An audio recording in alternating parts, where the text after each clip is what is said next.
I'm Nuwan, and I'm playing Sam at in Lord of the Rings at the Watermill. Sam is um, Frodo and Bilbo's gardener. His family, his dad is also a gardener, and he learned his trade from his dad, Gaffer, and he's well known in the Shire.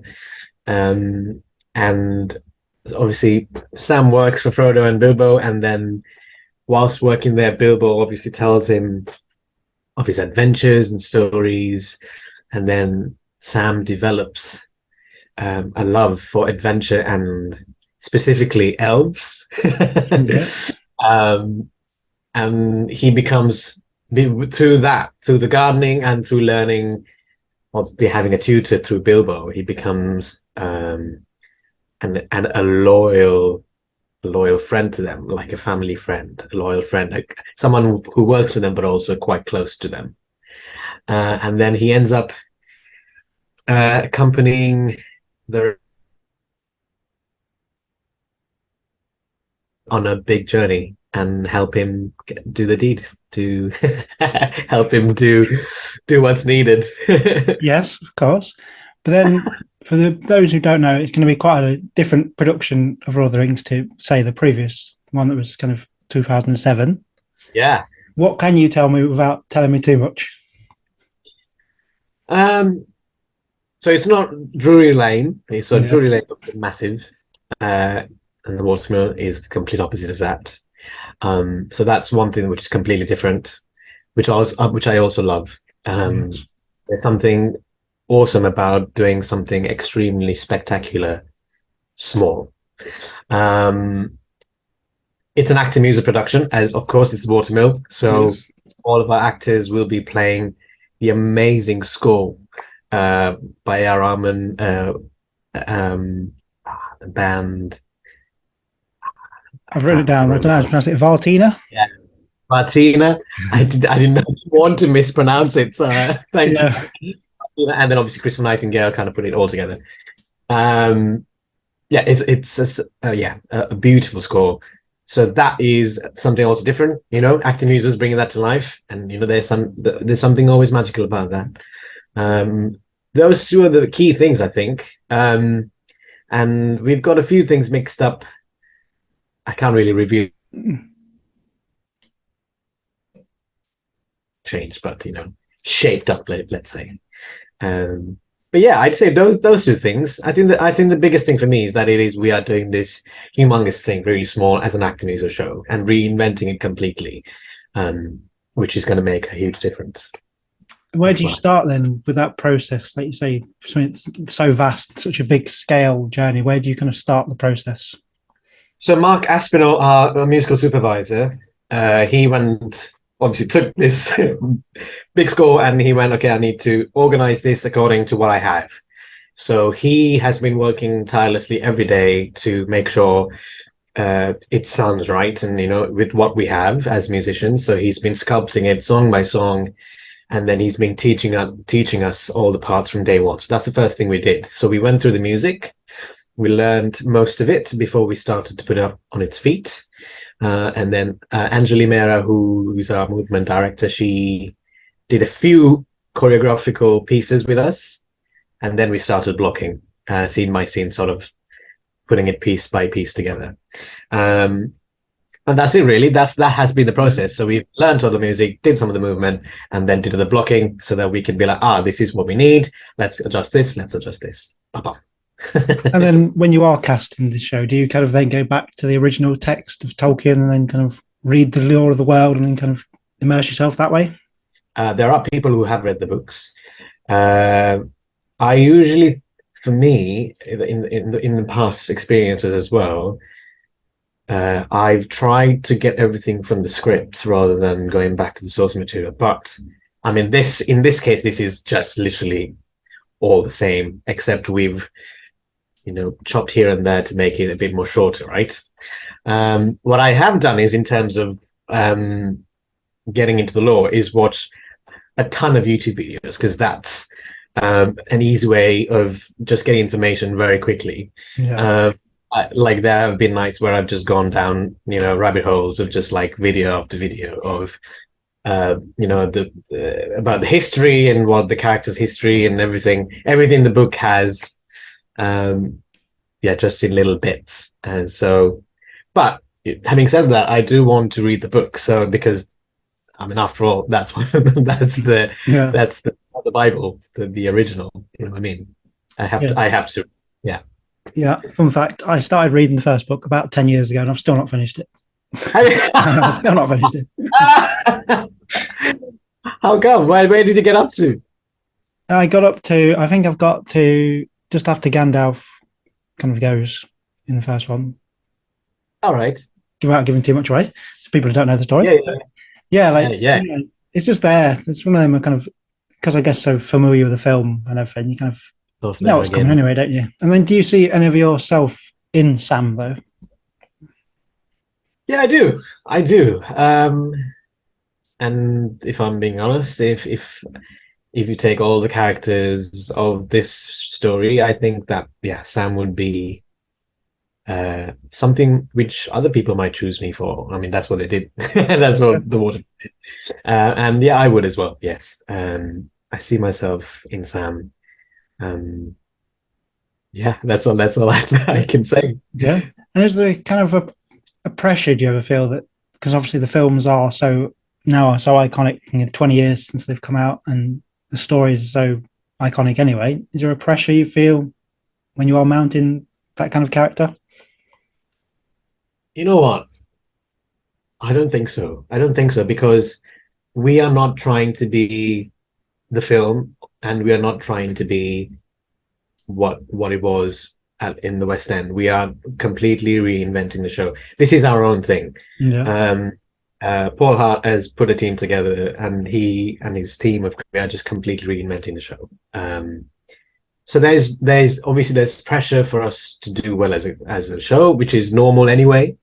But we're not trying to match it to anything else. This is our own version of retelling of this story. Um, and that's what exactly what we're doing at the moment. So no one's thinking about like oh we should be like this, we should be like that. We're just saying okay, we just need to tell this story, simple story, and make it good. Yeah. And I guess being an actor kind of slightly mirrors the kind of the fellowship, I suppose, especially when you're a cast doing a new production like this. Is that kind of a nice feeling when you kind of are in like a space like the Watermill, where you're a team that come together and create this kind of show? Oh, absolutely, man.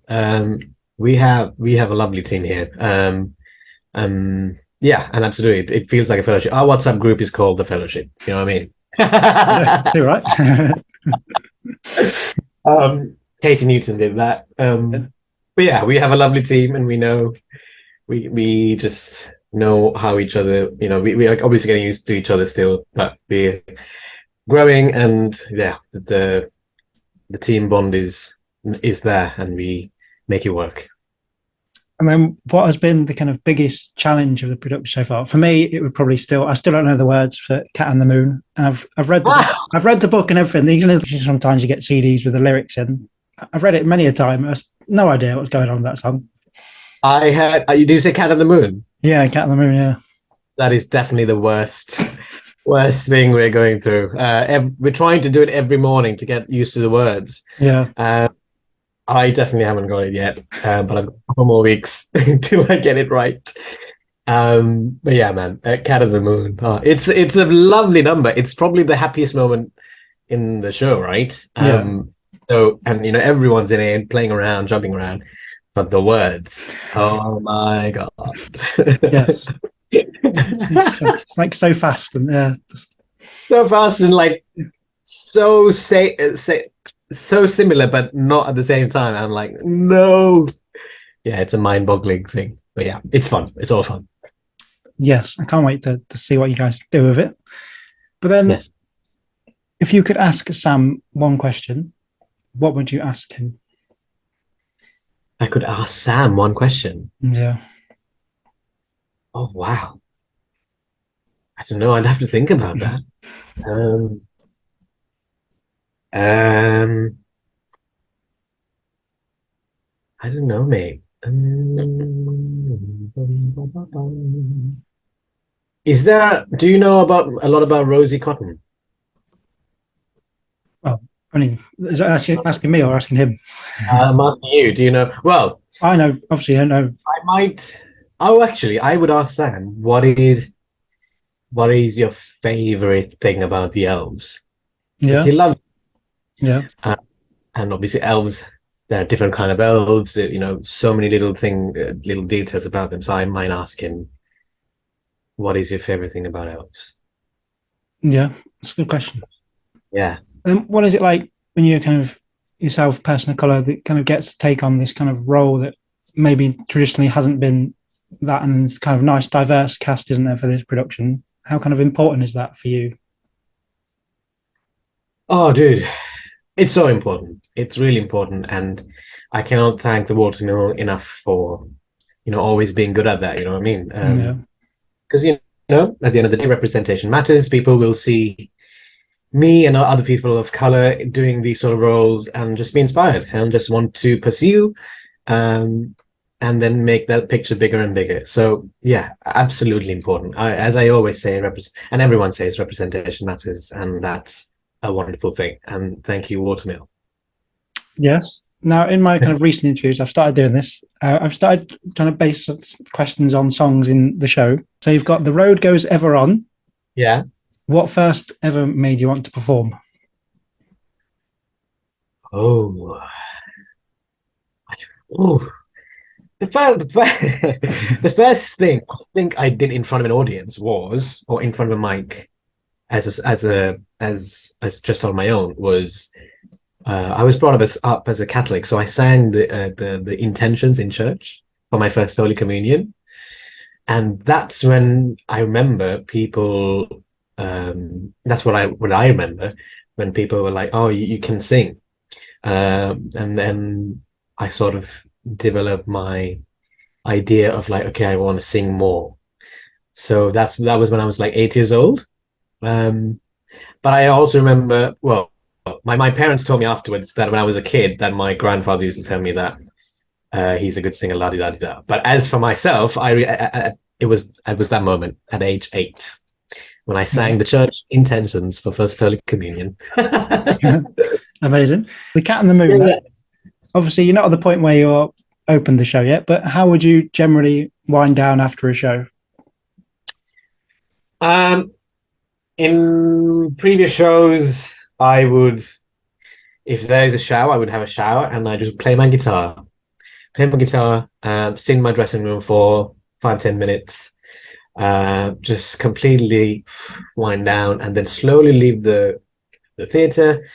And when I go home, I usually either watch watch like a small YouTube video, or like an episode of a TV series, or play like a little bit of a video game, and then I go to bed.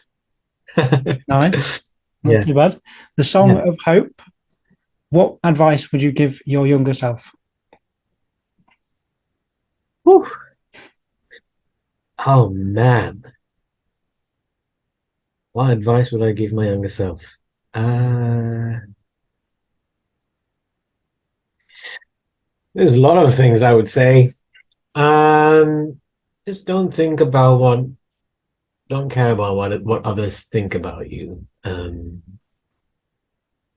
Because your process is your process, and only you know what you're going through. So whatever everyone else says doesn't really. Lothlorien, obviously a Yeah. beautiful forest. Where is the best place you visited in the world? I still haven't been to many places in the world. I'm from Sri Lanka, so if I had to pick a place, it would be Sri Lanka. Ba, ba, ba, ba. Loveliest place in Sri Lanka I've been to would be, there's a beach in a place called Trincomalee, which is the northeast of Sri Lanka, and it's the lightest sort of beach and sort of white sandy kind of beaches. It was really hot. I The last memory I have is going there with my family and my aunt and my cousin, and that was, yeah, wonderful. So Trincomalee for me. Amazing. Now and for always. This is quite a deep question. Yeah. What does theatre mean to you?